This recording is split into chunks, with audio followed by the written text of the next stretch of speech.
Welcome, everybody, to Longbourn Literary Society's Society Papers broadcast episode number 61. I'm Zoe Burton, and I'm here with Leenie Brown and Rose Fairbanks. I forgot their names. I thought I was the only one that happens to. I forgot my own name. And today we're going to talk about our favorite covers.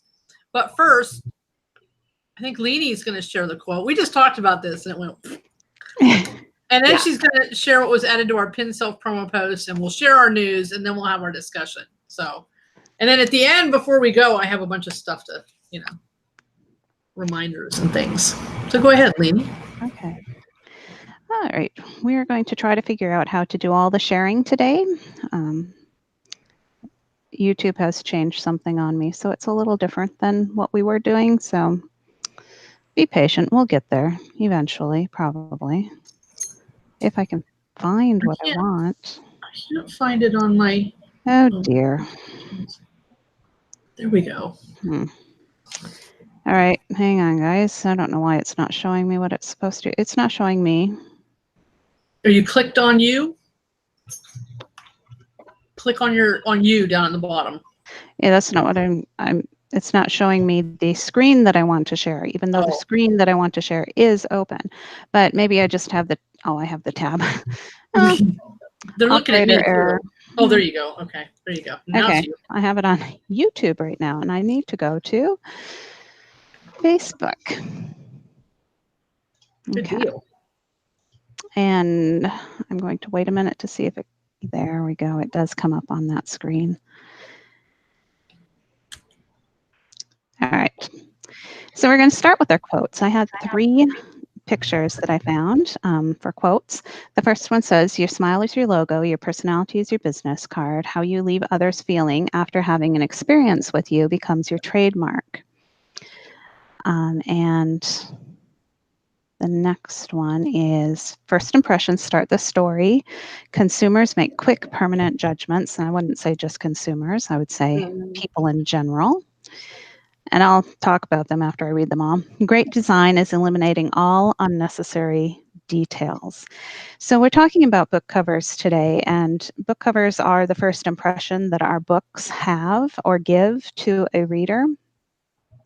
So they're important because they're the thing that is going to draw a reader in to check out more information about your book or to just pass it by a lot of times. And how we present ourselves to the world often does the same thing. It's, people make snap judgments. They're not necessarily right. You shouldn't judge a book by its cover, meaning you should withhold your judgment until you've gotten to know if it's a good judgment or not. You should give it a little bit of time. Ask Elizabeth Bennet. She'll tell you that. Right.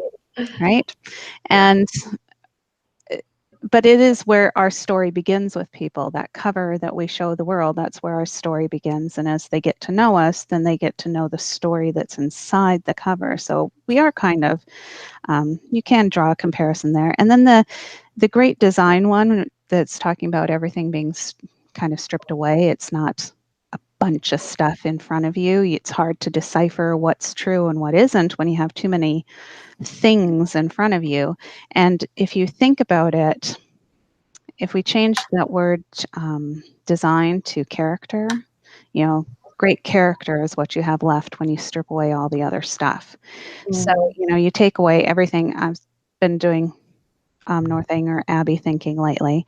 So you take away all the things from Henry Tilney. You even remove his inheritance from him. And what are you left with?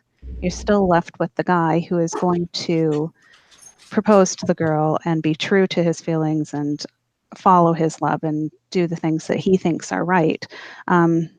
If you removed all the trappings from another guy who had the possibility of losing his inheritance, named Willoughby, what are you left with? Not the guy who's going to go after the girl that he supposedly loves, right? He's going to follow the money. So great design, great character are what's left at the core when you strip away all the other stuff. And what we present our cover to the world is the beginning of our story, whether it's a book cover or our actual, personality and the things that we post online and all of that sort of thing. And it should be true. Like, it should be really you, not just a fake persona that you're putting in front of the world. Don't be a Lucy Steele. Yes. Basically. Don't be a Lucy Steele. Or an Isabella. Or Yeah. Or an Isabella Thorpe. All right. And then I need to try the screen share again because we had, wait, did we have anything on our? I don't remember. Forgot to double check. I don't think we did, but we'll look anyway. So I have to go back over here. Okay. I kind of forgot to share it earlier in the week. I didn't think of it either. I think we just had some chatting about the picture. I found this picture on Deposit Photos and then just put the words on top of it in Canva. So, but there you go. There's a pretty little pink rose and some tea there, and no exciting news from anyone to share on that today. Okay, I'll jump back over here. All right, so do you want me to do my news since I'm still talking? Sure. You guys don't mind? All right. Nope. How are we gonna stop you? We're like thousands of miles away. Right. We're not in control. I'll just mute you both and then keep talking anyway, right? Right. I'm just kidding. I wouldn't really do that. My kids would do that to each other. They would have a mute floor.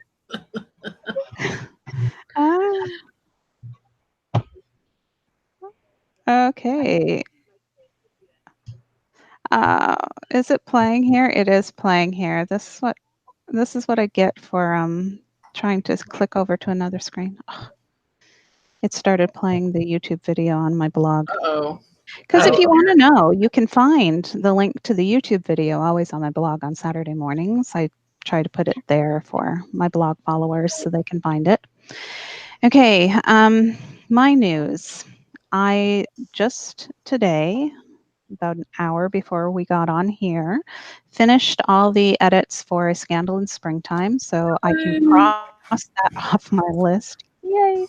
Now I just need to edit Loving Lydia so that I can get that to my first reader, and then I can really get focused on some news stories. So Scandal in Springtime hopefully will be up on pre-order before the end of this week. I still need to do the formatting and get the blurb ready and that sort of thing. I'm hoping today or tomorrow. Oh, I did start posting A Scandal in Springtime on Darcy and Lizzie today as well. I saw that. Yep. The first 3 chapters are there. I put 3 because you have to get to chapter 3 before you actually meet Trevor. So I did that, and I also included a reading list of books that you should read if you want to get all the little details and nuances when you're going through A Scandal in Springtime, because it does bring 2 series together, and it kind of assumes you know some of the things that happen in the other series. Okay.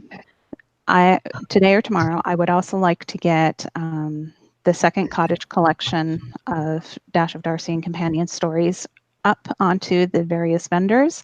I was just making sure that I had all the documents ready to export from Pressbooks just a few minutes ago. I think they're ready. I didn't have an excerpt from another book in the back, so I was had to get that set up. But I think everything else is done. I've got the blurb ready. I've got the cover ready. It's just ready to go. And that will just be ebook for now. I don't know if I'm going to do print books of the big bundles or not. I might over the summer, but at this time, I don't actually have the time to do the print version, and I don't sell that many of the print version, so it's not high priority, I guess. The first collection is going to be leaving all of the other vendors this week. All the books that are in that big bundle, that first big bundle, there are 5 different books, and any other little bundles that they might be included in have to come off of all the other vendors because Amazon does not allow it to be anywhere else but on Amazon when it's in Kindle Unlimited. And by June 1st, I want the Cottages Collection 1 to be in Kindle Unlimited for the summer. The Cottages Collection 2 won't be in Kindle Unlimited for the summer because it's just new, and I didn't want to pull all of those books because that's 11 books that I would have to pull off of all my other vendors, and there would be people that wouldn't have access to them and things, so I didn't want to do that. That means that the Darcy Ann collection will be coming down soon. I think it's June 11th that it falls out of the Kindle Unlimited and then goes back onto other vendors. As I said, working on Loving Lydia edits. I have started. What have I started? Oh, the Sweet Tuesdays story has been started. I think I had it started last week, but this week I actually have a title for it. So it is called Her Secret Beau, and it will be about Grace. If you've read his Beautiful Bee and His Darling Friend, Grace was in both of those. All right. Was there anything else? I don't think there was anything else. If I think of it, I'll let you. Oh, one more thing. Yes, I have a big sale that's going on right now, and it ends on Monday. You can find that. I put a link in the show notes here, and then I put it on my blog as well to my Friday feature post that I had last week that lists all the different books, what their prices are, and has links to all of them so that you can find them easily. Those prices will go away after Monday. So I have to reset them. So there may be a little carryover into the Tuesday when they drop out and get new prices. But Monday is the last day that you should be guaranteed to get it. And that would probably be Monday at Atlantic time. So that is earlier than West Coast time and stuff. So just so you know, our holiday Monday, it's going to be going away after that. So make sure you get them done. All right. And now I will be quiet. And who would like to be next? I'll go. I usually end up going second, so I'll go. Darcy's Secret Marriage is live on Google Play Books. Yay.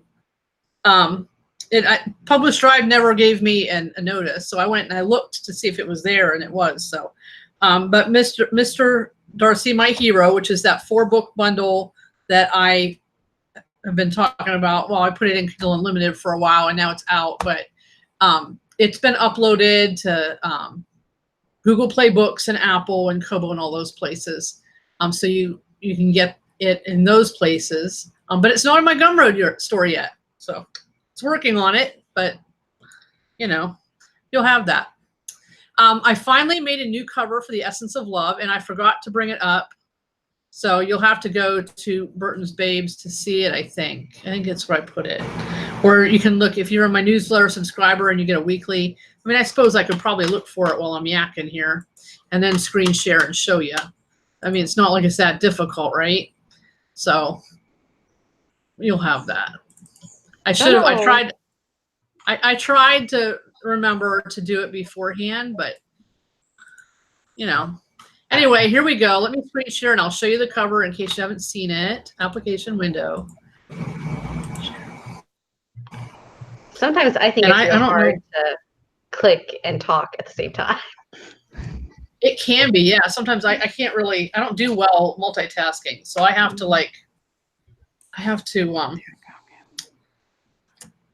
do one and then do the other. So there you go. It's nice yellow. And I'm not even fond of yellow. And I don't know why I picked yellow because it goes with green, I think. That's beautiful. But that's what I've got. Let's see, stop sharing. And I'm going to close that. And then the next bit of news.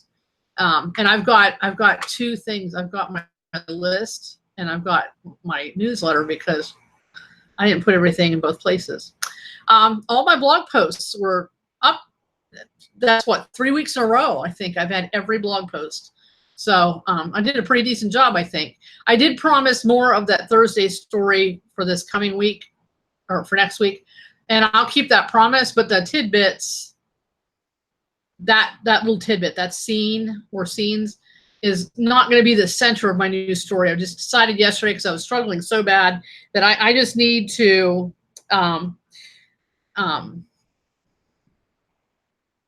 I need to start my story that's in my heart, and then add this in. I mean, I like this plot bunny I got, but it's gonna be part of this. It's gonna be a scene in this. It's not gonna be, the whole story is not gonna be Mrs. Bennett.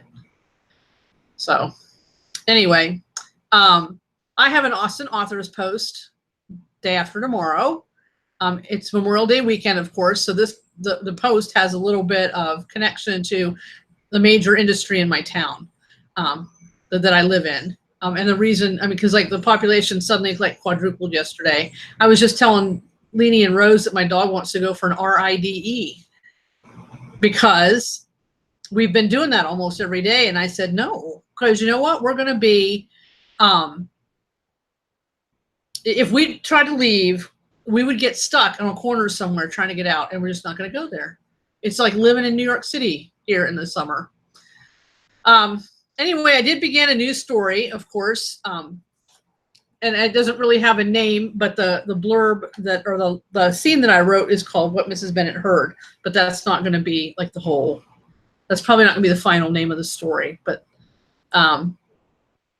so I'm going to do some planning this evening and tomorrow, and I have to do blog posts too. So, but then hopefully, because I need to like pick somebody's brain.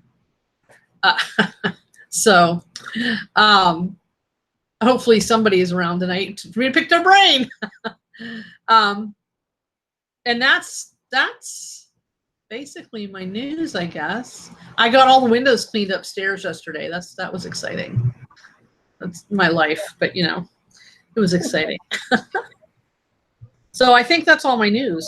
And thank you for the compliment, Ellen, for that about my cover. It does look nice. My news. I am still working on Lady Darcy's Blue Stocking Bride. Blue Stocking Club. Ugh, no. Lady Darcy does not get a bride. But she's making a Blue Stocking Club. And I don't know, I feel like I just don't have the oomph, because it's not a new story. It's been dancing around in my head for 2 years now, and then I really started working on it last year, and then I had to stop. I'm trying to get back into it again, and I'm worried that it's not going to get done this summer. I'm worried that I'm going to lose a lot of time and a lot of possibilities with other stories by trying to focus on this. Some stories just come slow to me. They just come slow, and they have to be the back burner story. And I'm wondering if this is it. And I need, not that anything else is pressing in my mind right now, because the last year or two I've gotten a lot more disciplined about saying, no, I'm going to focus on the story, and the other bunnies have to wait in line. Like that's what I did with the Pledged and Reunited. I made things wait in line, but I don't know. So if you guys are watching and you really, really want Blue Stocking Club, then let me know, because that might, excite me. That might be the jolt I need. But if you're okay with waiting a little longer, then maybe I'll have to explore some other things, just because, I need another release. I need to write. Like I just need to. It's part of my life now. And I am writing, I'm making myself write. My goal is 500 words every day. It doesn't happen. But a lot of times when I do write, I'll write 1,000 or 1,500, so it kind of offsets it. I'm still trying to get back in that habit of every day, but my energy levels just fluctuate so much right now because things aren't very routine for me yet. So on that note, I am going to be in the Marriage Maker series. It's not JAF, it's regular Regency romance. And last year I did one that was kind of like Cinderella retellings, and it was the Flowers of Scotland.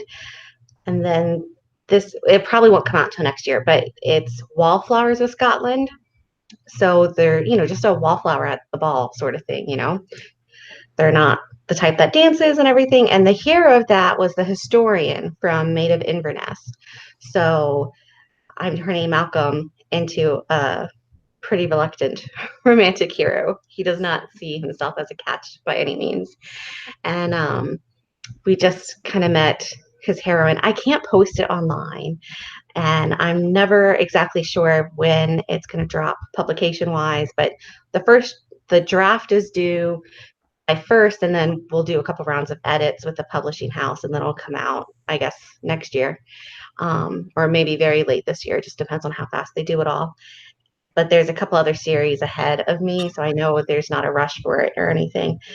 But I'm a little gotta focus on that because July 1st is not so far away anymore. And I'm also going to be in a North and South short story anthology. And I kind of I started a North and South story a couple months ago, and I wasn't really sure where else to go with it.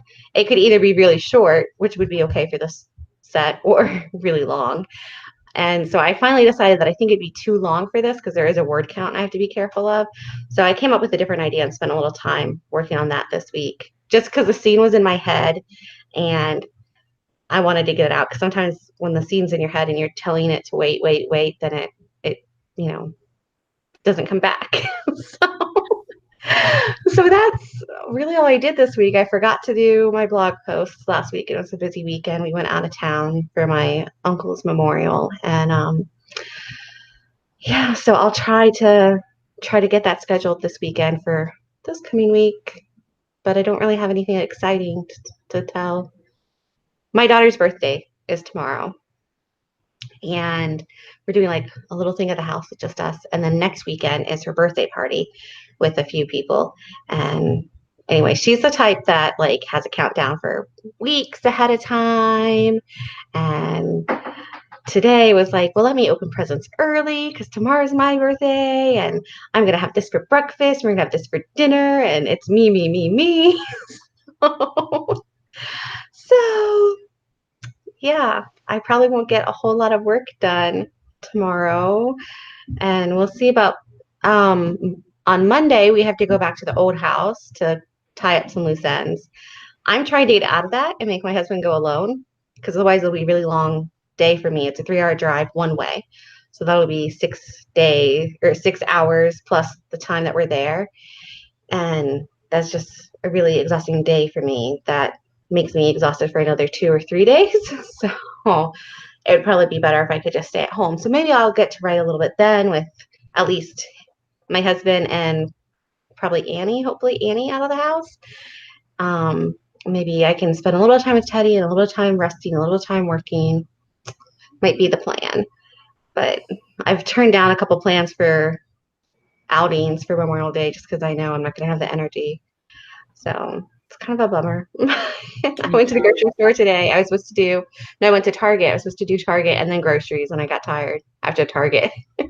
So like, well, I've got to have energy for a shower and my live, and I've got a cousin coming over this evening. So I'm just like, nope, no energy for groceries. Maybe one day it'll come back. That's my news. Not much there. That's good, though. Cool. That's good. All right. Well, I'll pop back up here.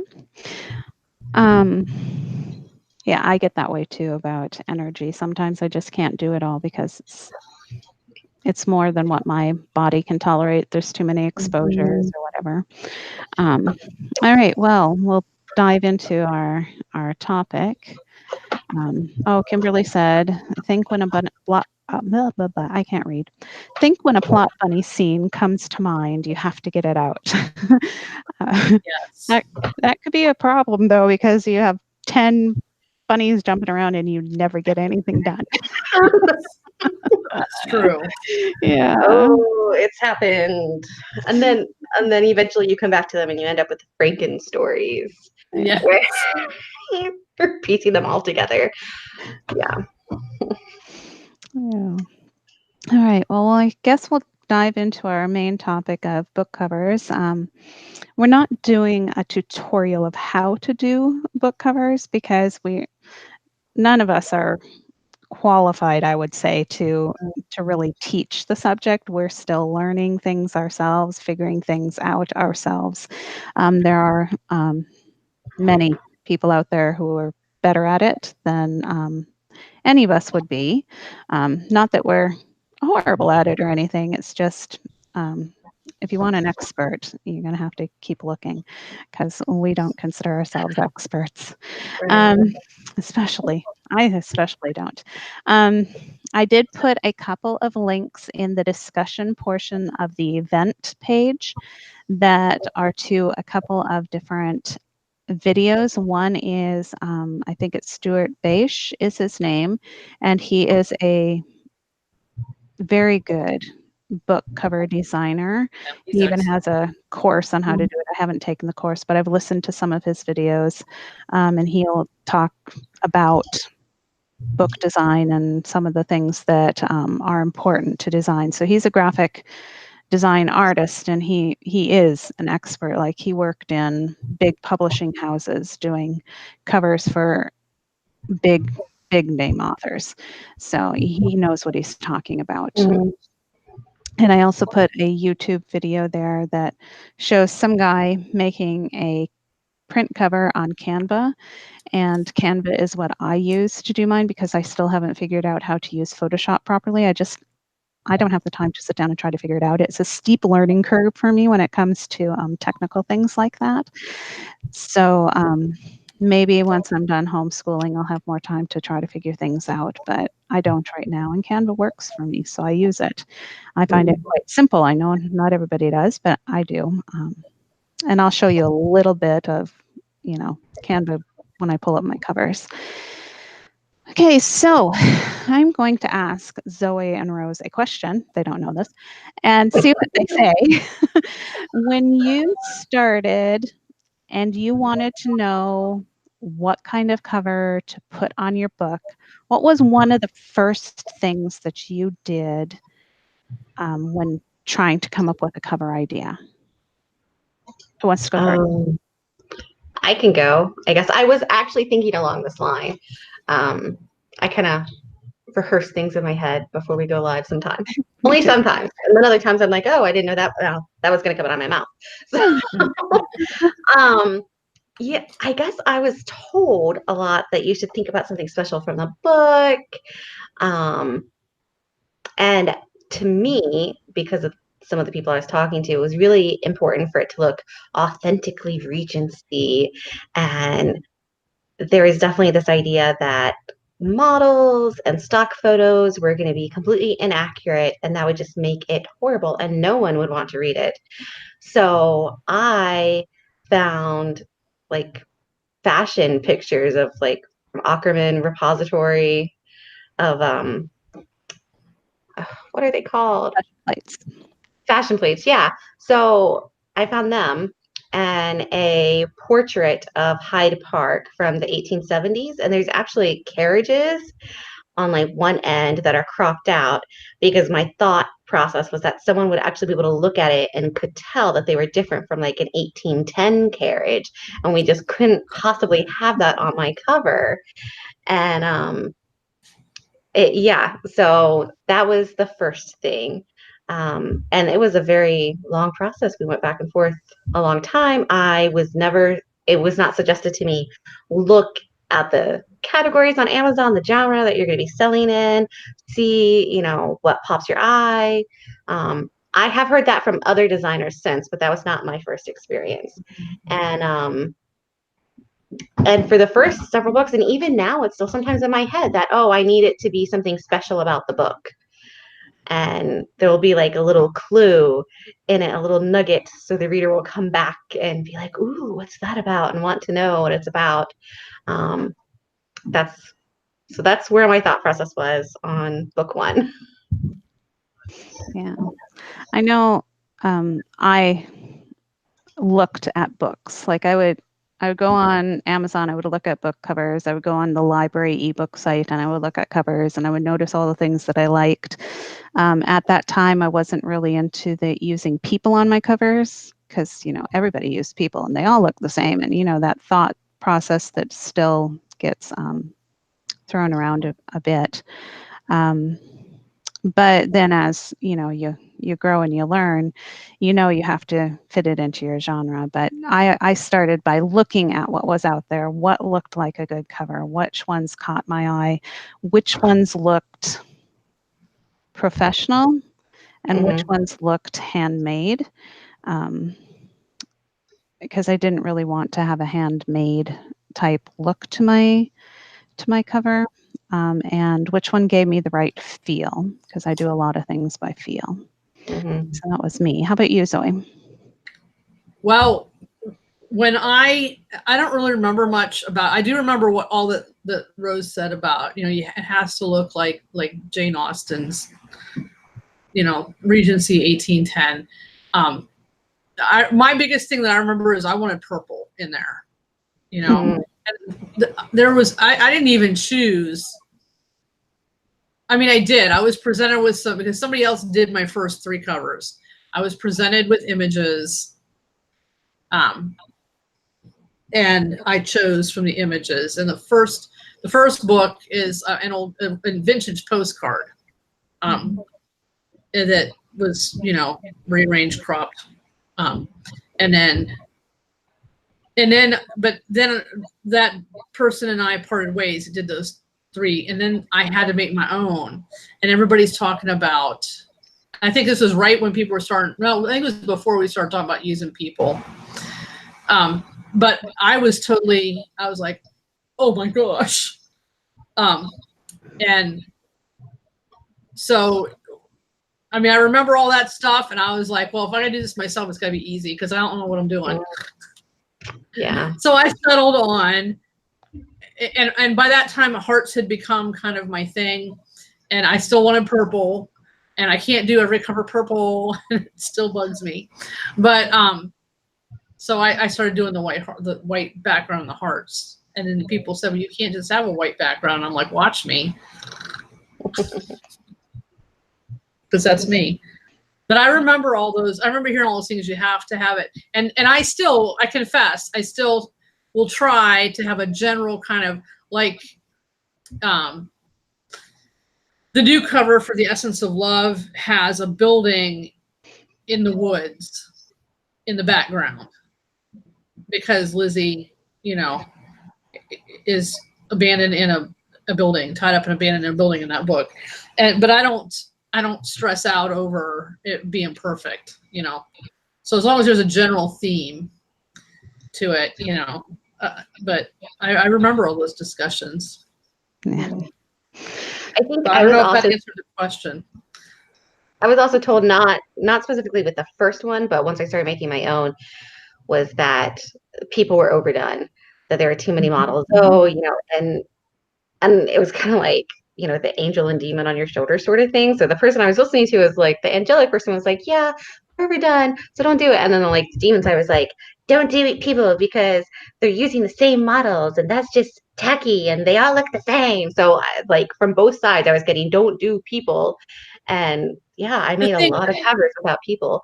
The thing is that you got to put your own stamp on it, because all the models do look the same. There's only so many Regency era couples. Yeah.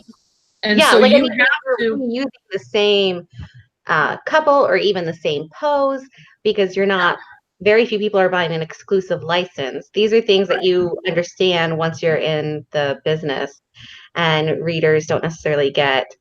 I feel like right. That's true. I feel like if a reader is going to get that upset over my cover having the same couple in the same pose as any other book that they may have read, because here's the thing, even if I choose one that's not out there right now, someone can choose it right after me. I don't know. Or sometimes I like things when they're on sale and then I don't use them for a couple months or years. So me and Colette Cameron have the same cover, or the same couple on one of my couples. She has the exact same couple on one of her books. So and she's like a best-selling author. So hey. Yeah, Leenie, I feel like I'm hijacking your point here. But you were saying at the beginning that it's, the first thing they see is the cover. So I feel like obviously we want them to enjoy it, like it and want to continue. But when it comes down to it, you're not spending a whole lot of time staring at that cover. And if you are, then maybe you're not the reader for me. So, so if I reuse the same model as somebody else and you don't buy me because of that, we're just not meant to be together. And that I have to be okay with that eventually. But coming to learn those sorts of things was tough. Yeah, it's a long process, a learning process for sure. And I'm a slow learner because I'm like the last one of the three of us to get myself, making covers that actually look Regency. It was being told that especially Decisions and Consequences, the old Decisions and Consequences cover, because the heart was made of pink feathers. I think there might have been some purple in there. That it looked contemporary, and I said, "Oh my gosh, we can't have that." So, All right. Well, I'm going to get some pictures up here to share of book covers of mine, and while I'm doing that, I'm going to try to talk at the same time. We'll see if that works or good not. luck. Yeah. No, I think I'm going to do it. That there is, like when you listen to,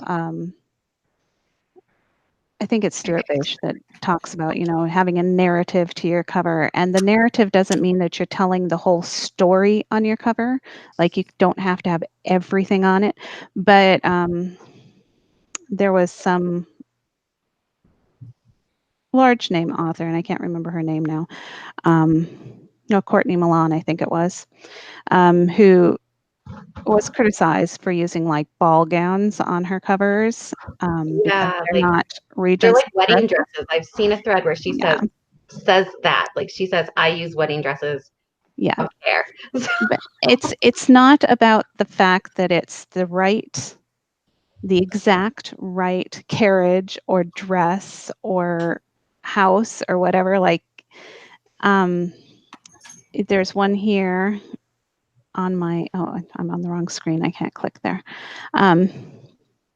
There's one here that it's going to be on my new bundle if it comes up. There's a chandelier. That chandelier has bulbs in it. It's not candles.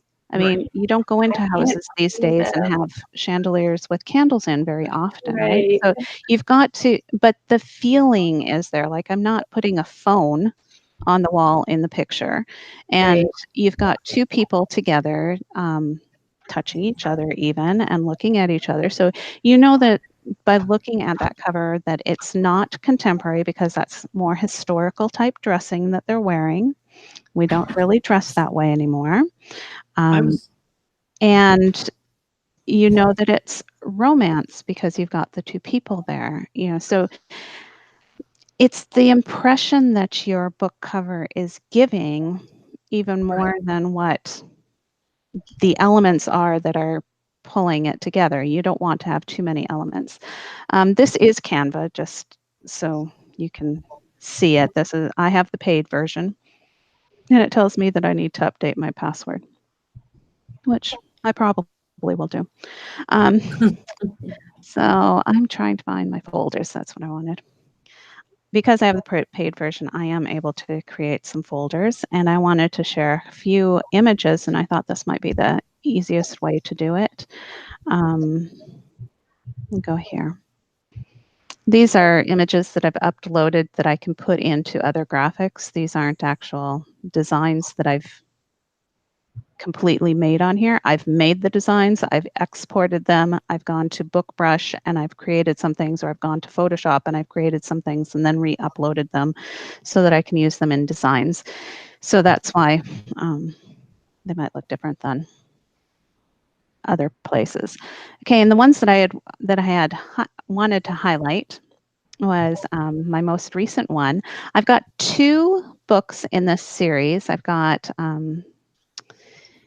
his Beautiful Bee, which is up here at the top in the corner on the left side.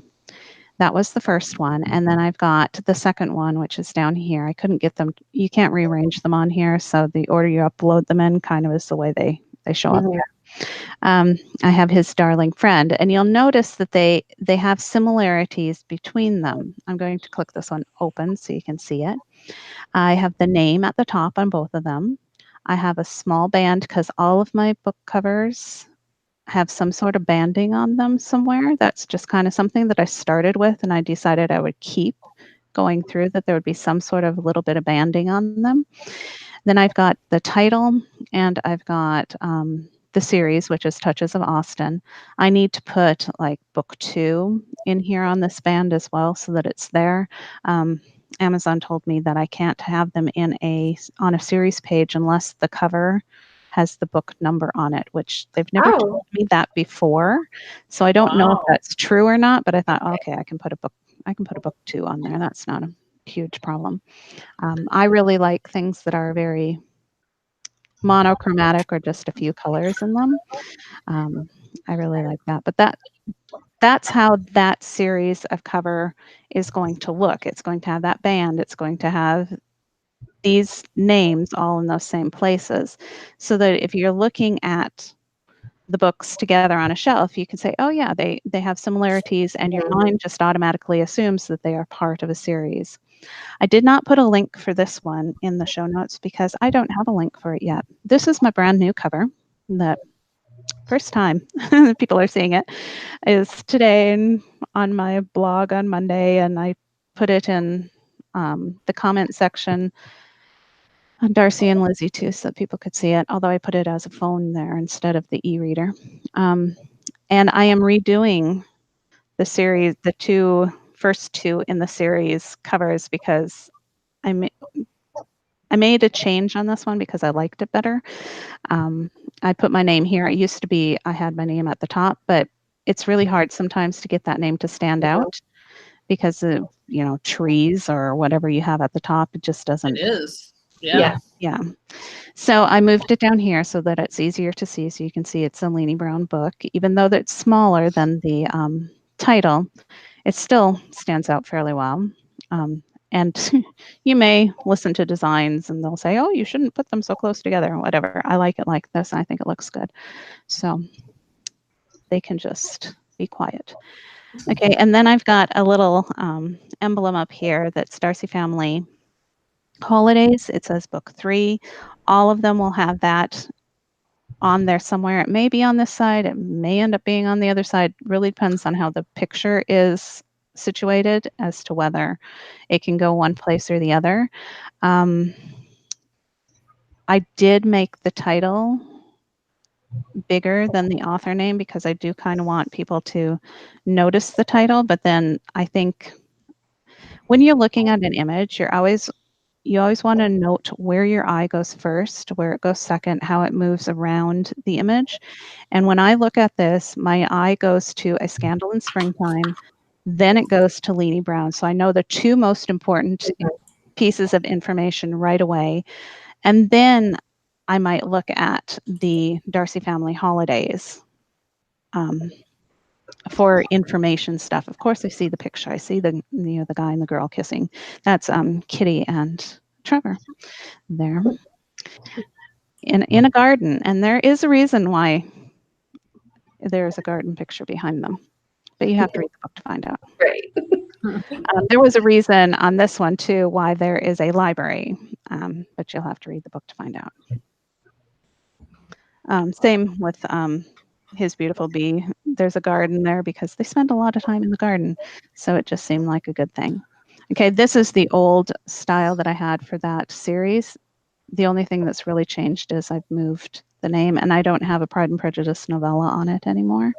I didn't want too many elements. I wanted to keep it fairly clean. Okay, and I was going to do 2 more. Okay. And then I've got this one here. This series, which is my other pens, I've got a different type of series title marker. It's Other Pens, Mansfield Park specifically, in case I ever do any other pens books that go after the close of a book. I don't know if I will. This may be my only one. And instead of putting book number, I put episode number. I don't know why. I just wanted to. And it is a different color, which is unusual for me, but on all of them, it'll be that color. So that stays the same. Basically, it's black with the with the gold color on all of them. The only thing that really changes is the episode number. And then you've got the Leenie Brown and this, and I would probably get told by some designer that it, you know, they're too close in size and too close to each other and things like that. But if I were to make this name smaller, it would look weird. So it didn't, I play around with things for hours until it feels right. And this actually felt right for me. Yeah, it gets pretty bad. Hours and hours. Yeah, I'm pretty intense about things like this. So, but I really like this cover. There is a monochromatic theme to the back, and there's a reason why there is a curtain for him too. Isn't he the one that got punched in the nose? He is, but he got punched in the nose in Henry's books. Oh, in Henry's book. Right. Yeah. So I like that, and then I've tried to use some different colors, but if you look at them, like Tom, I don't know if it was Charles or Tom that I was actually going to show. One of them has a link in this show notes. I don't know if it's the one I showed or not because I can't remember which ones I put there, to be honest. They all have the same type of thing, and this color started out being drawn from, there's a band down here on the tiles in front of this old house. And I took that and then just kind of adjusted it to get it to be that, because I wanted it to be a color that, popped against it, but didn't look too out of place. Like the black one where he's wearing the black and white and everything's kind of black and white behind him. It doesn't really matter what color you put in front of him because, it's not going to look out of place because it's black and white. Same thing with Mary. Henry's was, I didn't pick anything from here because there's really no color to pick. It's all kind of the same. So I picked something that was, contrasting, but still looked good. So, and Mary is the other one. So you can see how they all have that same marking to tell you what series it is, and then it has the same look. So if you see those books that they're all together. This down here, let me scroll up a little. These three are Dash of Darcy stories or companions, and they make up a trilogy of stories that go together. So it starts with the Darcy story, then it moves to Anne's story, and it ends with Enticing Miss Darcy. They all have the same color on them. The pictures are different, except that you have couples. The places where they are slightly different. And, there's reasons for that, probably because they spent more time in the house, or maybe there was a plan that was hatched under a tree somewhere for the other one, which there was. Okay, so in the Dash of Darcy and Companions series, there's a circle with the dotted line around it, and it'll say either a Dash of Darcy story or a Dash of Darcy companion. It'll have that little swirly line there, so that denotes it as part of that series. Then it will have like this double band of the color, and then the lighter color that goes with it, and it'll usually tell you if it's a companion which Dash of Darcy book it is a sequel to. This one actually happens to be a sequel to Becoming Entangled, which is another Darcy companion story, but this is an oddity in that regard. You would think that maybe I picked the pink because she had pink on her, but no, I didn't. I picked pink way before I got to this story. So I picked pink because I like pink for this one. That's basically why. And it seemed to go well with this. Was the first one I did, so it went well. Let's see. This one just says a Dash of Darcy here, but it's still got the same sort of shape and everything, and it just says a Pride and Prejudice novella because that's the first one. It's not a sequel to anything else, and all of those are that way. I didn't say I was going to do the Mrs. Bennet one, so I won't. But Mary Mary Elizabeth. But you can see where there's just different things that indicate the series, and all of them, I don't know if you noticed, but all of them have very similar fonts on them. Mhm. So on this one, you've got the title font that is the same there. The name font is a little bit different, but it's still in the same sort of family of fonts. Because if we go over here, which one? No, not that one. This one. Well, no, it's a little bit different because this one is actually a serif font, and I think the other was a sans serif because serif fonts have feet on them. Mm. But That's a very like mild serif. yeah, Your Mansfield Park ones, I think, were more pronounced with because serif. they're I think it's because they're capital letters. Yeah. Yeah, so you would notice it more on the Mansfield Park one because it's just more rigid looking, and you can see the feet there a little bit, and there's the feet at the top too, which you wouldn't necessarily have on a lowercase w. Doesn't that make them hands? No, I don't think they would call them that. And then there's the same title font there, and I do have a sans serif font here that I used as well. Yeah. But within each series, you keep them the same or Yes. as close as possible. Sometimes fonts go missing. Yeah. What's happened to me with Photoshop? Like Photoshop updated and now my font's gone. Okay. Oh no. Yeah, this is a fairly common one, which, sometimes people say, oh, don't use the common ones, but that's great vibes on this one. That's great vibes. People use it because it's good and people and readers can read it. Like and rule number one, it's got to be legible. Yeah, exactly. I want people to be able to read what it is, and I don't know. I don't know if I can teach. I don't know if I would be able to teach how I actually do something. There was something I was going to point out on this one. I had thought of it earlier. For those who would like a little extra lesson, if you took this picture and you divided it into thirds going across this way, so you would have a line here and a line there. If you divided it into thirds coming down, you would have 4 spots about probably right around here, here, and there, probably. Those, when I was doing yearbook, and hopefully I'll say this right because it's been years since I did the workshop, the guy that was talking to us about, taking pictures and making sure you have good pictures for yearbook and that sort of thing, taught us, about those thirds and where they meet. Those are just like the natural places where your eye will go, and that's really where you want your focus to go when you're taking a picture. You don't want to center something smack dab in the middle. You want it to kind of be off on these natural places. So he's here on this natural place. So, it feels right for him to be there. If I had him moved over into the center, that cover would feel really wrong. But because he's on that point, it feels better. And then this is close to that point too. So not necessarily on purpose. I put it there because it just, felt right. That's the way I do things by feel. But yeah, so those points are important. Don't just center something in the middle. It's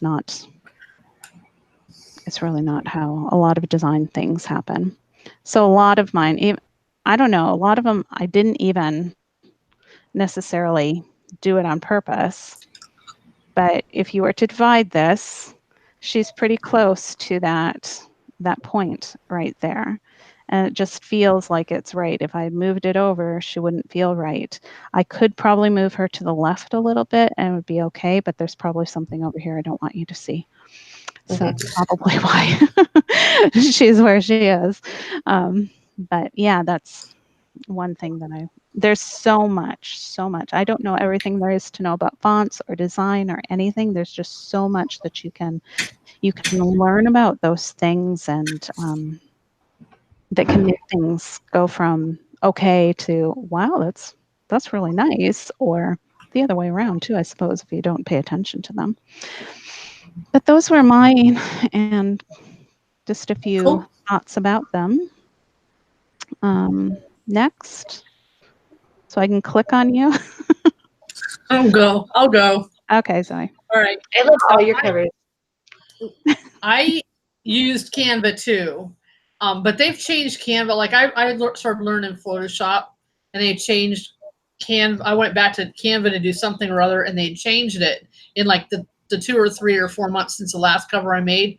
Because I used to make the back cover for the print on Canva and then just insert it into the template in Photoshop, and then I was just aggravated by how they changed Canva, and it didn't work the same for me. So I think the last one I actually made from scratch, and it was a hair pulling out experience. But like I said, my first books were done by somebody else, and they're very pretty. And actually, the I Promise 2 was my first book, and I'm very attached to that cover, even though I discovered that the font is not. We should have not used that font. Just put it that way. But then I had to start doing my own, and poor Leenie and Rose have just dealt with so much, trying to help me do this and trying to teach me, and I'm like, I get aggravated. It's definitely, it's not just you. It's an infuriating process sometimes. Right. Right. It is. But this is my favorite of my old covers. This is Mr. Darcy's Love, and it's my favorite largely because it's purple. The flowers are purple. I use that same. I think the title is Great Vibes, which is what Leenie uses. And then my name. I insisted that my name had to be in a cursive, and now it's not. But I had to give somewhere. But anyway, my name was always in purple at the bottom. And my title on all the books with the white covers I picked a color out of the hearts. And it was all open-centered hearts. It was all white. They were all just like this. And I did learn a bunch, in Canva. I learned about PNGs with transparent backgrounds. And I learned about, is it getting dark in here? And I learned about, sizing things and that whole thirds thing. Leenie taught me that. And and I'm very attached to this cover, but it's going to have to go. But one day, I was evaluating from the business standpoint, my writer business, and my books did not sell like they should, like I thought they should. And so I went and asked advice from some, experts in a group full of people that do their own. I mean, they said, well, it doesn't look, like I said, they told me it looked contemporary. It doesn't look Regency. And I was like, oh my gosh, well, how do I, and I know what I like. I'd gone through and made a folder in my desktop of different covers that I liked. But I also knew that I had to make my own because I'm not earning the money at this point that I can pay somebody to do my covers. And quite frankly, if the rate I'm going, I'm not sure when I can afford it that I'm going to be willing to give up control. But we'll try. So Rose helped me with the first one. She made me a template in Photoshop because I was still learning. Not even remember. You did. You made me a template. Okay. But this is To Save Elizabeth. Of course, everybody probably knows. I don't even know if you can see it. It's so dark in here all of a sudden. It's got, let me point out the differences. My name is at the top instead of the bottom. On the old ones, my name was always at the bottom. The title was always at the top. And I did a series like this, my Darcy Marriage series. But I didn't do I did do a bundle. And it was white with a different color. But I didn't do anything special. I never did anything special. I mean, it was like take an old cover, just switch out the heart and change the name and switch out the color. And that's all I did. Okay. Because that's all I knew how to do. This one I did completely on my own. This is the second book with the Regency look. So I've got, and it could use improvement. I mean, I know places it could use improvement, but it's got my name in the one with the little feet, the serif font. And then I went through and I went and searched well, I didn't search and search. I did search a little bit, but I didn't search and search. Somebody had suggested this is I think it's called Elizabethan. I don't remember the name of this font. It's kind of fancy. It's cursive-y. And it's also looks old. And that's why I picked it. Rose taught me how to do the glow. Everything glows if you look Outer carefully. glow. Outer glow. And then from Leenie, I borrowed the idea of the bar across the bottom. And Rose put that on there too. I think it was my suggestion though. And Edwardian, that's it. It's Edwardian. I knew it began with an E. Now this one, the subtitle is, you can't really see it on the camera, but the subtitle is a little low because I didn't realize, because here's one of my problems is that I don't see these things. Like these little details, I don't see them. I just don't. So I have to ask Rose and Leenie, do I have this in scale? Especially Rose is good with that. If sometimes my background is too big when I start out, and she'll tell me, no, that's not scaled right. Oh. You either need to make that couple bigger or you need to make the building smaller. I feel like I struggle with that, so I'm surprised to hear you say I'm good at it. Yeah, well, you're better than me. I'm glad I can be helpful. Because if we left me to do this without any advice, it wouldn't be pretty. But this is a prime example of having something in the cover that's part of the book. Mm. So because I've got Brutus here, and I specifically, like, I think you found Brutus for me, didn't? I think you found him from the people that do Photoshop. Yeah, I found a few. Yeah, and then I picked this. You selected the exact one that you wanted, though. But there's a building. Well, what happened is in this group, some guy gave me an idea, do something like this. And he had a building and he had a couple and he had, my name and the title and all that. And so I showed, and I did one with my own that looked similar with my own images. I get my background images from Deposit Photos. I pay $49 once a year when they have that special with AppSumo, and I get 100 images, and I haven't used them all. I use them for backgrounds a lot of times for my graphics too. But I learned how to insert. I learned all kind of cool things. I can now, to the point where I can cut out my own people if I have to. But now, period images, you pay an extra like $7, and they'll cut the people out for you. And I'm like, okay, if you're going to save me a couple hours of aggravation, feel free. Yeah. But I can do it. I'm perfectly capable. And the 3 covers I still have to redo because I have 3 couples that I bought. I'm going to have to cut them out myself. So, has to be done early in the day before I'm tired. But and I think, I know other people have used this image, but I've got him kind of covered up. I don't have any, I didn't pick up the picture of the new Bodhi cover. Darcy's Bodhi Mine has, Darcy is positioned where he is because in that photo, there's like gas pumps from the 1940s. I had to cover them up because they didn't cover a multitude of sins. Oh, I'm telling you. So, I really like these covers. This is the best one I've done, and of course, I showed you the one I just did, and I still use a template pretty much. But now I'm learning how to do, I'm learning how to do this stuff on the back. So, because this was done in Canva, and then inserted, the image was inserted. But let me think, what else? Breaking things. Sorry. We were going to talk about. I'm going to say this, okay? And I don't remember who we decided was going to, and you can always expand on it. But you got to make sure that what you use, the images that you use for your backgrounds, like I go to Pixabay a lot of times for graphics for like my blog, because those are free for commercial use. But you're supposed to be careful with them. I don't know if I'm as careful as I should be because, I don't know. But a lot of times I'll use Deposit Photos images for those too. you got to be careful when you're choosing things that it is either free for commercial use and what the licensing is. Like I had to get fonts. I found a couple of free fonts to do Bodhi with, the new Bodhi cover, and they're Western fonts, and I had to make sure that they're free for commercial use, and I had to read the licenses, which is a pain in the bunny, but and it's the same with the people.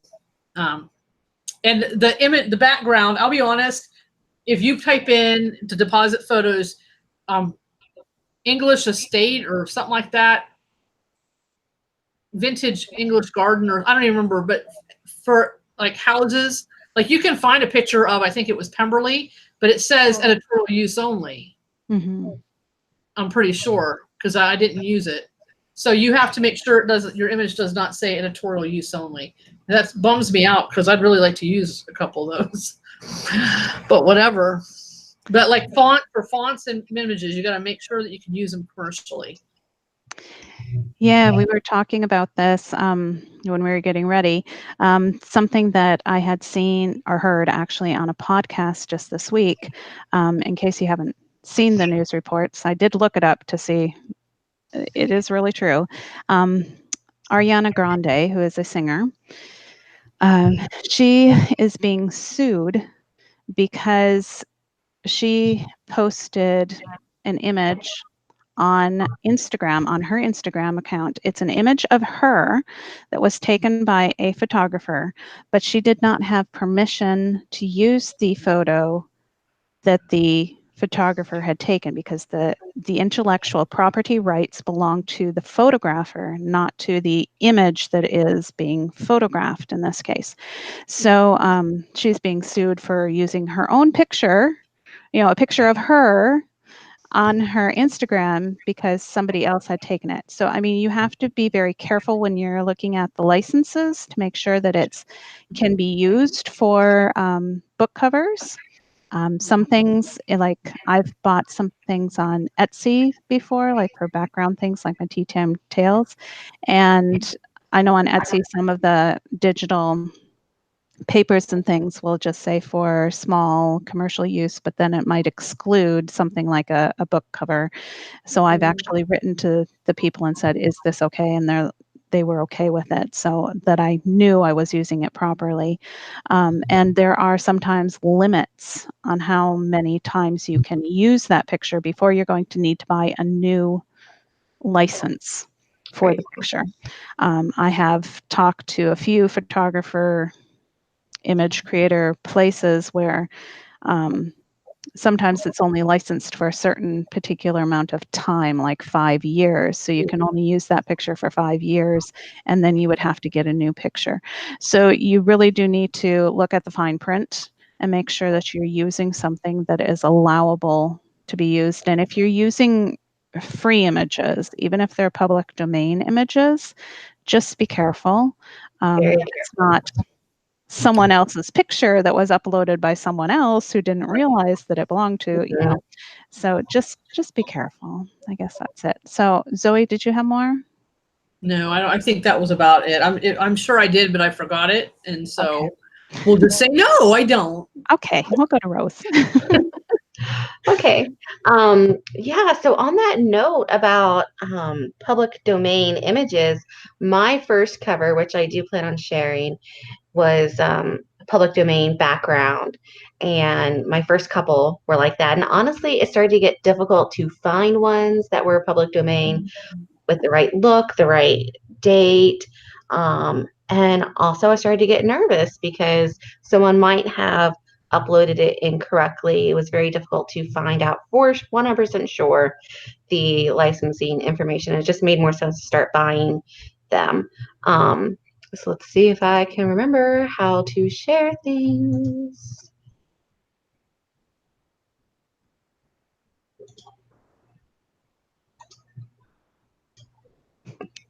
Maybe I can't. I can share. I just don't know how to. Share screen and then application window.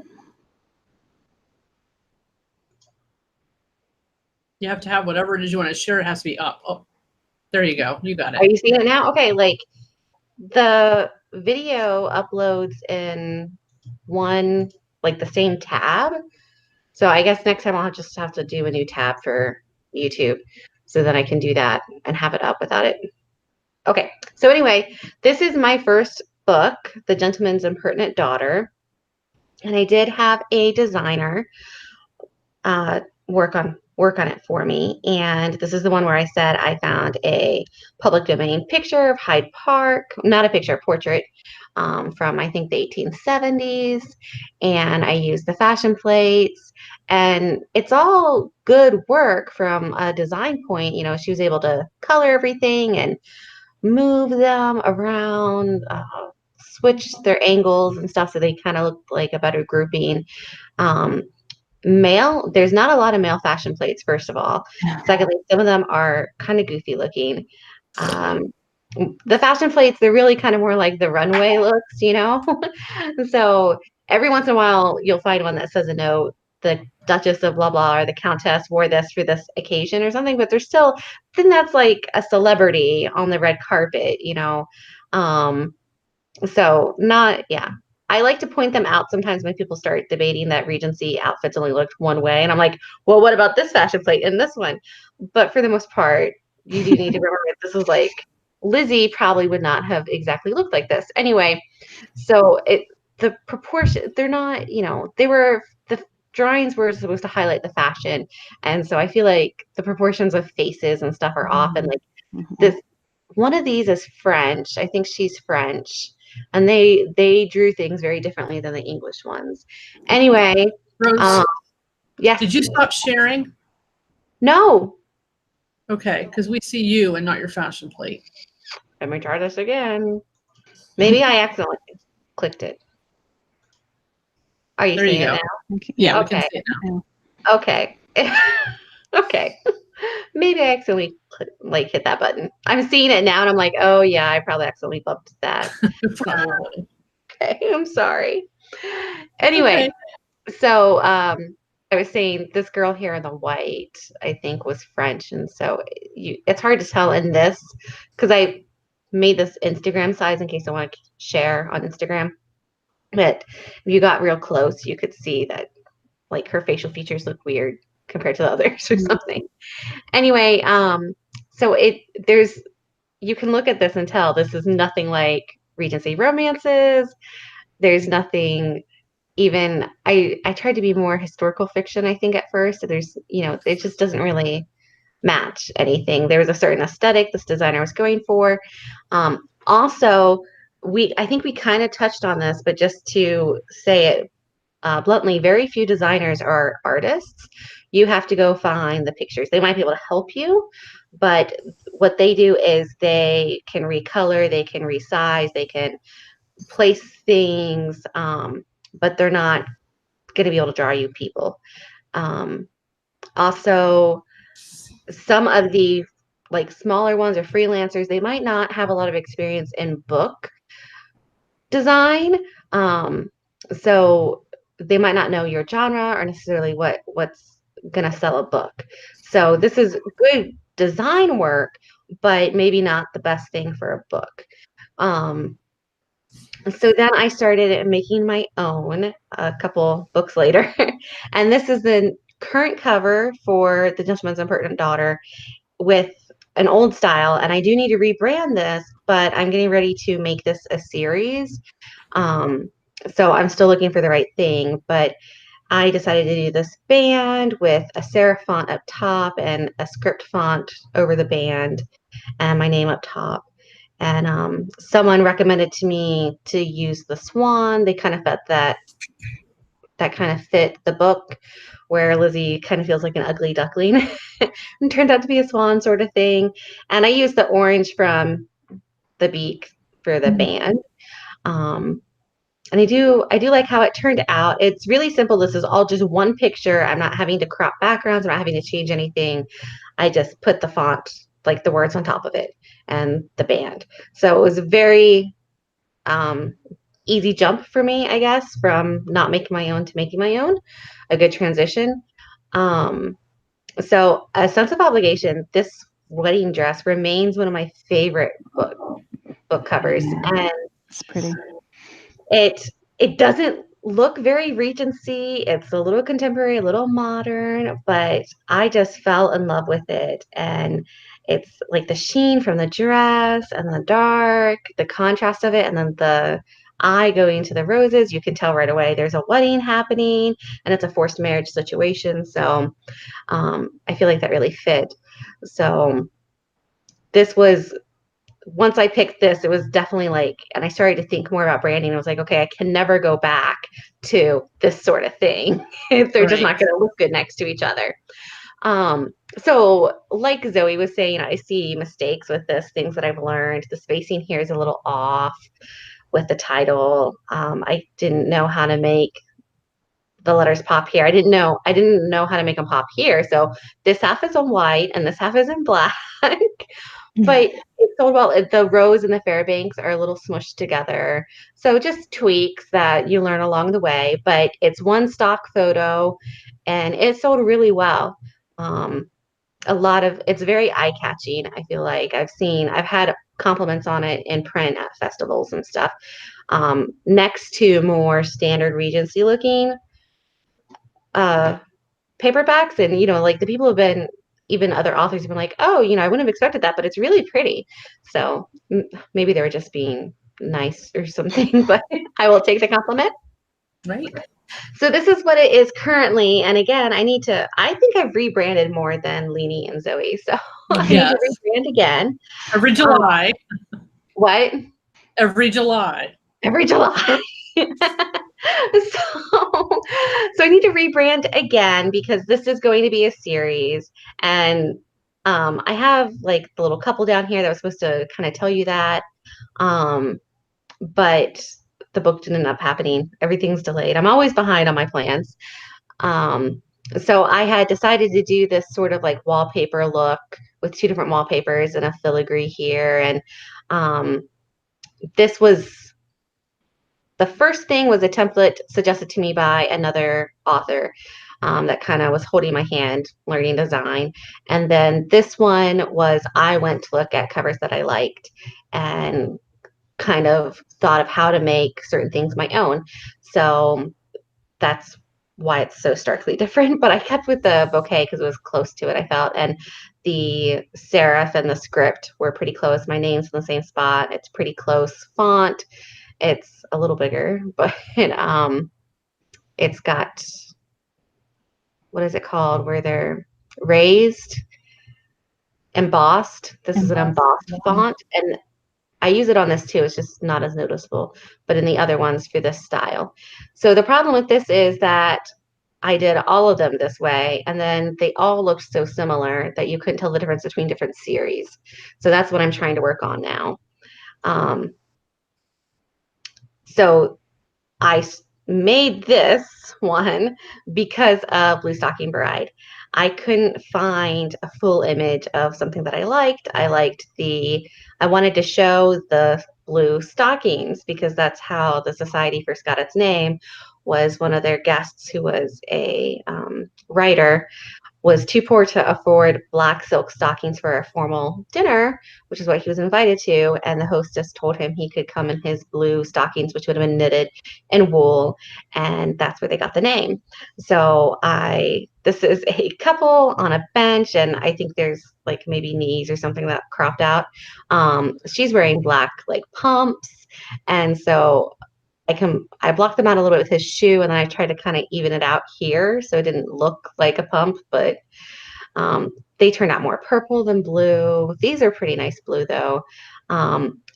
These were pants that I like pared down and like then recolor. And I think I might even copied her legs to get the smooth look so there wasn't creases or something from the pants. It was layers and layers and layers, and this file takes so long to open. But again, I kept the serif and the script mix and my name in the same location. Someone wrote a comment. It's on Goodreads or Amazon or somewhere. They said it reminded them of The Wizard of Oz, I guess, where the house falls on the witch and their legs are sticking out. And I think that's the first time I really started to rethink it. But I held on to it because I tried so many other things and it's all I could think of. It's like you can't see the forest through the trees. Is that how the saying goes, or is it the other way around? Yes. Okay. Yeah, that's I mean, that's how it gets sometimes. So eventually I went hunting when I rebranded things and decided to do Regency models. And there's this one model, she's showing her legs. They're not with tights, but I learned how to recolor them. And it's not even painting, it's recoloring the legs. So it looks very much like a hose. You can see a little bit of skin showing through and stuff. So working on the sequel, I have bought the model, like the image, but I haven't made the cover yet. And that took a little bit of time too, because I wasn't sure if I wanted to use this same girl, but like in a different pose, because Darcy and Elizabeth are going to be the main characters, but it's also going to talk about the other sisters a little bit more than the first book did. So I was wondering if maybe I should have a picture of Jane. So obviously she can't look just like that. So I tried lots of different things and have decided to just do her. And that will hopefully signal to readers too that this is going to be Elizabeth and Darcy as the main characters. So, and I've decided to start adding a rose feature to all my stories, all my books, which Rose. brings me to this. Yes, because I'm Rose. So this series, this is my Loving Elizabeth series, and I wanted to do this sort of oval, kind of like a picture frame, like she's in miniature, or maybe like from a locket or something, because they're separated for a couple years. And even though I don't have him say that he had a miniature of her drawn, he would look at it longingly or something, but I had that sort of image in my head of how he felt about her. So that is how I came up with the rose part here. And this is where I learned to recolor gowns. As you can see, they're different poses. I recolored her eyes. I recolored the background. The background's all the same. It's just the girl was making different poses. So I changed the gown and did more complimentary stuff. I kept the wallpaper fade. So once I did this, I realized the other thing was way different again, which I wanted to start separating the series so they could look different, because someone did comment on them all looking too similar. But I didn't want it to be drastically different. So I did that and I really liked them. But when I went to do the collection together, I wanted Darcy in it too. And I couldn't fit him in the oval. So then I had to change it to a square one. And I think the roses pop better too. So I like that. And so this is just to show an evolution. This column this is my first, well, I guess it's not my first three. I don't have Undone Business on here. But I don't know why that slipped my mind when I was making this. It's hard to keep track sometimes. So this column are the original pictures, and they are the ones, the original covers. They're done by a designer. And then I went to this style with the bar, and I looked a long time to find a hand with a heart or writing hand. Maybe I'm just really picky, but people zoom in on hands. There might be ugly fingernails, rough hands. Just, I needed like old fashioned sleeves or a background and instruments. And I think it looks pretty decent as a digital. It's a little difficult with the title because I was only fitting the final word onto the bar, but I had all these other words to go on top. And that's very different from No Cause for Pine because they're short little words. And this is a really short word. So it was a little difficult at first. But when I got prints of this, and I didn't order a proof, I actually ordered a bunch of prints for an author event. And when they came in, it looked really dark and really bad. And I still have copies of that because no one wants them. So then I had to give up and go to this one with the book, and then I changed the letters part a little bit. Something I ran into a problem with those bars though is I started to run out of colors. I wanted each one to have a different color, and then I just kept writing books. The reason why I started doing roses is I was going back through my old photos and noticed the designer on this one, she had started to make this really neat feature with a rose connecting to my name. And I didn't want to steal that design, of course, and I probably wouldn't have known how to do it anyway. But I liked that concept. So I didn't want to just have roses. I didn't want to shoehorn myself into it and be like, I'm going to only have pictures of roses. And I had also known by then that people, Regency looking people, sold well. So I wanted to keep that, but I did want to have some rose features in it. So these two now have some rose filigree stuff going on. And I've also put them into a series that's just for my standalones, so readers can find that and will know that it's not part of a series where you need to read in order or keep track of a plot or something. So also about this first column, I mean, you can see, I think in the first two, my name's looks like the same font, but not really the same size. There wasn't discussion about keeping it the same font.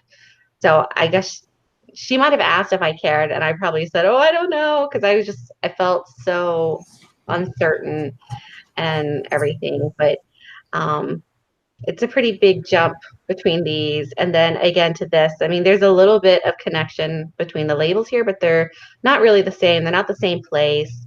My name's different. Yeah, we weren't really thinking about a brand, and even when I started making my stories here, my covers here, I wasn't really thinking about a, a total brand. I was thinking about cover brand, but once I started doing the rows, I was thinking more about images in general, like an aesthetic. So what I can do for a graphic is I can use roses and put something on it, and that'll make a nice background. And hopefully there'll just be a repeating pattern on my blog. I don't know why it took me so long to think about this because I've got one on my blog, and then for my title, like my name on my blog, I've got like a little rose, and I've had compliments even that it's well branded together, but I just never made the connection between that sort of connection, I guess, between social media, blog, and oh, my covers. Like maybe they should all look cohesive and somehow. So I needed to say something else and now I can't remember. But it's definitely been a process and evolution. Doesn't I can stop sharing now. It doesn't, for me at least, it's not been an easy path. And I might take a long time to work on a project. Might take me a lot of moving around. Like Leenie said, you just got to feel for things. Oh, now I remember I have this open. One of the things I've used is a book called The Non-Designer's Design Book. And for example, in that he points out the rule of thirds thing that Leenie was talking about, where you kind of make a grid. And in Photoshop, which is what I use, you can make custom grid lines. So the idea is to not use all three, to have like some kind of white space, blank space. So, and a lot of my book covers, I don't know why I keep saying stories. There will be, just the image, just the background image, or just a couple, not writing everywhere, just balances the eye a little better. I use Photoshop and sometimes Adobe Illustrator. So I have Adobe Creative Cloud. That's what it's called. And I've watched YouTube videos usually about techniques. There's I think there used to be a channel called Adobe TV maybe that's a separate website. They've got them on YouTube too. It can teach you almost everything you need to know. I play around a lot. The more you play around with it, the more comfortable you're going to get. I've used subscription services for my pictures. I've used ThinkStock, and then I also use Adobe Stock. Adobe Stock is what I use now. I can't remember quite what. I think I switched from ThinkStock just because they didn't have I wasn't using enough. They had such a huge amount and it was more expensive, and it came time to renew. And I was like, well, it was really hard for me to use that number, but then the other number was like too small or something. So I changed. They wanted me back. They sent a few emails, but I said bye. And yeah, I really liked Adobe Stock, by the way. Creative Cloud, I think, comes with it. And then I've also added an extra 10 because for a while I was using a whole lot to make graphics. And now, because I signed a contract, I'm just locked into it. And I keep getting more and more. So I've got like 100 or probably close to 100 images right now. Sometimes I just go through and I download a whole bunch so then I can have like anything I want. But it's nice then because you don't have to be as choosy when I'm trying to pick. You can always download a low resolution file to pick, but it can be really difficult sometimes when knowing like where to place things. You have to keep in mind, well, in this series, I'm putting my name up here, or the title's going to go across here, or I need to stretch them out so it can cover this. And you start to get an eye for that the more you play with it. And for the longest, I don't know why it took me the longest time, but now I just realize that if it starts out in landscape, it's going to be a lot more difficult for me to make it look nice in portrait mode. And I'm like, oh yeah, I should think about that. Like if I only want like a certain piece of it, and I'm like, that's going to be really difficult. That's where the ratios start to be a problem. So I kind of made that more tutorial there than I meant to at the end. So, do you guys? What? I was going to say, do you have an absolute favorite cover? Because I know we talked about several. So. I have two.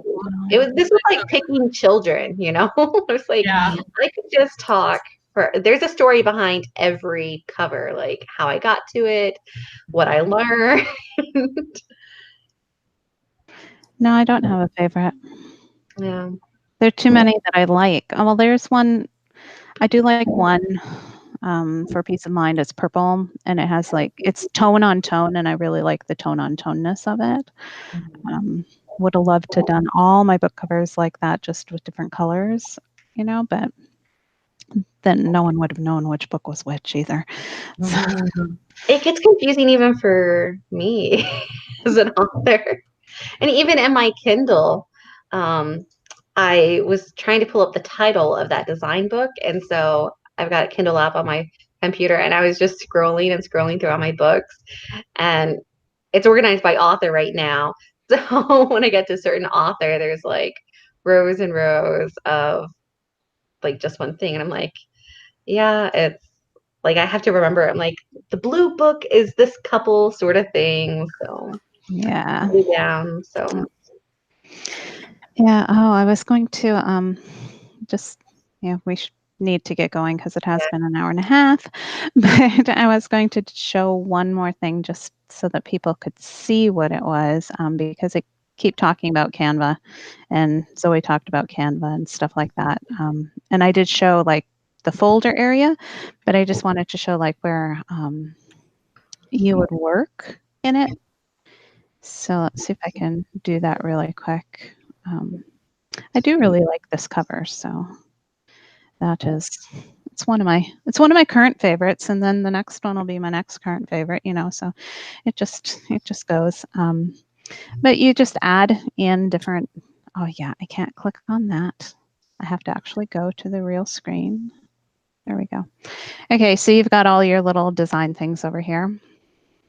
You can do, I forget what that one was. That's layouts, I think. Elements, so you can get your lines and all of your grids and everything like that. This is the new Canva 2. This is the 2.0, not the 1.0. So that's how it looks now. And you can do your fonts, and they do give you some font things. If you want to use those, you can. I usually just look at them to get ideas, figure out what, and then you click on them and you can figure out what fonts they're putting together. So you're like, oh, that must work as a combination quite well. So you can kind of learn it that way. You can change your background. which is what I have done here. The background solid color right now is the brown, but let's see, Mm. it's not now. So now I have to undo and hope it comes back. There we go. Yeah. um, Undo button, my favorite thing. yeah. And then, this is a text box. That's a text box. This is a line that I found in their elements. This is a text box. I was going to show you this because if you're using this, this is the way that I do it. I have to go.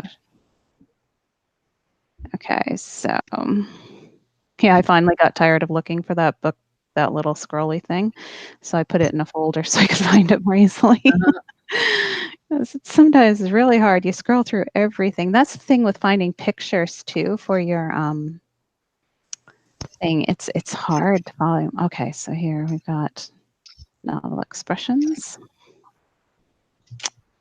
So this used to be a stock photo place where I could buy them. So then I would do the image and I would make the image like that. So right here, this is actually period images that I got this one from and put it onto another image in Photoshop. So I use a little bit of Photoshop and then I put it back in here. I usually do the cutout pieces and an image just to play around with in here before I go to Photoshop just to see if I like it. And then I don't want that one open anymore. Where is it? Oh, I thought I knew where I was looking. Trying not to. Covers. No, not covers. This would be print covers, print cover templates. There we go. That's what I was looking for. You get the print cover template from KDP, and I put that in. I fill the whole background with it, and then I layer over my images. I used to do it where I would have the whole image where it has the banding and everything on it, and I couldn't get it quite to reach the edges properly without cutting off things. So I make a clear background of just the word elements that go with the story, and then I can use that to layer over the top of the image that has no words on it, and that way, like this, I'll do this. I'll go delete. So see, I can take off the word image and I've put a background, another element behind here just so that it would reach all the way to the edges. That's why that's still there. And then the image itself is separate from it. But that's kind of what it looks like in Canva. And I don't have a problem with using it. I'm pretty good with it. There are a few things that they changed that I have to get used to yet that I haven't quite gotten completely used to. Like picking your colors is a little bit trickier unless, so what I do a lot of times, I go to Photoshop, I use the little dropper, and I get the hex code because that's what this is. This hex code, and I just paste it in there, and then I've got what I want. So, I mean, there are little work. I don't do change well though, Oh, it's not. It takes a little fiddling for sure to get it, but that's kind of what Canva looks like inside. In case somebody was wondering, I just wanted to show that because you don't see all of those options necessarily unless you're got the paid version, which I do have. Yeah. So I found Canva really hard, but I'd already started using Photoshop by then, so I think well, Canva doesn't make me want to throw my computer through the window like Photoshop does. So that's why I've been using Canva. I know if I have time to play around with Photoshop, I'll get used to it and find things that I can do a little bit better and things, but I don't have the time or the patience at the moment to do. Oh, sorry. Whenever you're done, I need to clarify something. Yeah, go ahead. Adobe Illustrator does not mean I'm illustrating something. It's the vectors for some things, like the filigree stuff in Photoshop is more likely going to be a vector, and it just means that it's like resizable differently. I don't know all the technical things, but I am not drawing anything. I know Adobe has things like that, but that's not what I'm doing. So I just copy and paste it into Photoshop and then I can resize it. Yeah, so just to clarify, I am not drawing anything. I have a question after the video for you about those filigree things and Photoshop. Okay. So don't let me forget. Well, I got memory problems. Okay. Today's a bad memory day. Yeah. So I think we all use Photoshop, right? Yeah. Yep. So we use this Canvas for some things. Mm-hmm. I use Canva for a lot of things. Zoe and I both use Deposit Photos for stock images. I have a subscription to them, so I have tons of photos I could still use. Rose uses the Adobe one. Stock. Yeah, Adobe Stock. So there are stock image sites that you can go to, and those are just a few of them. There are so many different ones that you can go to. We all tend to go to Period Images for people because there really isn't much else. Yeah, it's not. It's very hard to find them. And Novel Expressions, which I was using, they shut down and they're supposed to put their images in another collection, but I haven't heard anything if that actually went through because there was legal stuff that they had to work out there and stuff to get permission, I think, to do it. And then I don't think, is there anything else that we really use when we're making covers? That's about it, right? That's about it, I think. Yeah, unless you're doing, if you're doing a box cover set, I have some templates that I bought from a place so that I just have to pop things in to make the box set cover thing. But otherwise, I think we've covered All right. everything. Well, then I guess before they break down Rose's door. I was gonna say, can you hear it? They came home and they're running down the hallway apparently. Yeah.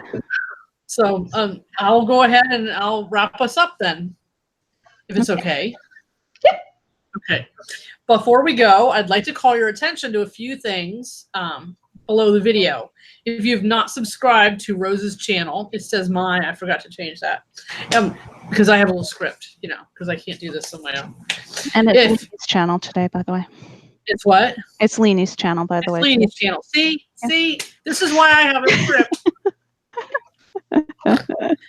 If you have not subscribed to Lenie's channel, you can do so by clicking the bell icon below. Yeah, down there. By subscribing, you'll get an email notice every time we go live or post a video of some sort. And then there are links to our websites and any books or other things mentioned in anything that we've mentioned, or most of the things we've mentioned anyway, are going to be links in the show notes below the description, below the video. So if you heard something you'd like to learn more about, you can probably find a link here. And I know that we put some other links on the event discussion section of our event that we made, where you got the link to come here. There's other links in there for I don't remember for Canva. There's a link for Canva in there. So that's it. And we want to thank you guys for coming, and we appreciate it. And I guess we'll see you next week. So bye. Bye.